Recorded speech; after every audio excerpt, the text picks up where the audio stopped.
Uphahla lwendlu kaRasiya Mpolwane luphephukile kwakhahlemezeka impahla yakhe yasendlini. Last night I didn't sleep. I just sit down until the whole day because the damage is inside the house. It's a lot of damage because I don't have, at this time I have no wardrobe, I have no mattress, all is wet. Lomuzi ophethwe izingane nakhopho Sishayile. Njengamanje lapha abazi ukuthi bazothathani bayihlanganiselani ukulungisa uphahla lokhethe lwalendlu olulunyazwe uphahla lwendlu kamakhelwane oluphephukele kuyo. Our neighbor's house, the roofing went off and then it hit our roof and it damaged the tiles.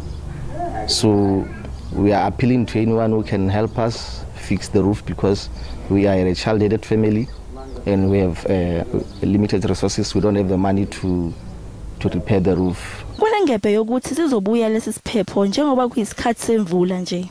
Inchile mazenge yaka yapcha amafasteri yaka yonke impahla yami imoshakele namawindi aphukile ngilale ngihlele sihlalweni ubusuku bonke.